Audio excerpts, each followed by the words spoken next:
30% tax লাগবে এবার থেকে ফিউচার অ্যান্ড অপশনে। এটা আমি বলছি না, এটা আপনারা যত আর্টিকেল দেখুন এখন শেয়ার মার্কেট রিগার্ডিং সব জায়গাতে এই ধরনের জিনিসই দেখাচ্ছে। সত্যিই কি এটা লাগবে?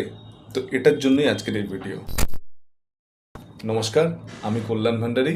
তাহলে এফএনওর যে ট্যাক্সটাকে, এফএনওর যে ট্রেডিংটাকে, এটাকে কি হচ্ছে লটারি লাইক ট্যাক্স, মানে এটা লটারি বা গ্যাম্বলিংয়ের মতো ট্রিট করবে। Budget may impose higher taxes on F and O income tax trading derivatives like lottery. তাহলে লটারির সঙ্গে এফএনওকে তুলনা করা হচ্ছে।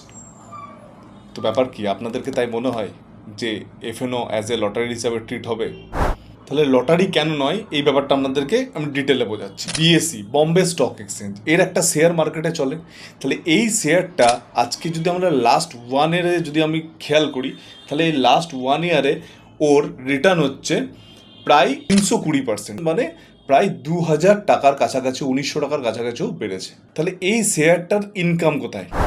এই শেয়ারটার ইনকাম এটাই যে আমি বিভিন্ন রকমের ট্রেডিং করি, সেই ট্রেড থেকে ইনকাম হয়।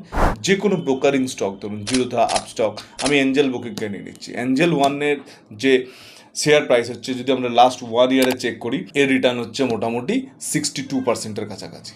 তাহলে এই এঞ্জেল ওয়ানের যে ইনকাম, এই এঞ্জেল ওয়ানের ইনকাম কোত্থেকে আসছে? ব্রোকারেজ থেকে না। চাহে আপনি লাভ করুন আর লস করুন, তার জন্য এতে শেয়ার প্রাইস হাই হচ্ছে। তাহলে গভর্নমেন্ট কোনো দিনই এটাকে গ্যাম্বলিং বা লটারি লাইক ট্যাক্স হিসাবে দেখাতে চেষ্টা করবে না। এটা হচ্ছে মেন আরেকটা থিওরি।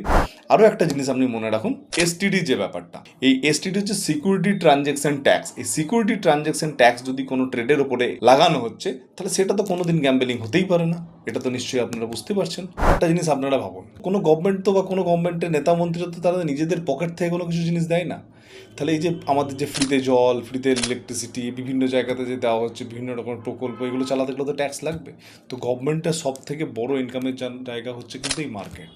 তো এই মার্কেট থেকে আমাদের অনেক রকমের ট্যাক্স আসে বলে এই মার্কেটের ট্যাক্সে কিন্তু বাড়াতে পারে বিভিন্ন রকমভাবে। এসটিডি বাড়িয়ে দিল, কোনো রকমের চার্জেস বাড়িয়ে দিল, তো এইসব ধরনের বাড়ানো হয়। তো আলটিমেটলি কি গভর্নমেন্ট এখন ট্যাক্স বাড়াতে পারে? তো দেখা যাক, বাজেটের আলটিমেটলি ফাইনাল ডিসিশন পাওয়া যাবে। তো তার জন্য let's watch. Thank you. Signing off from Kullan Pandey.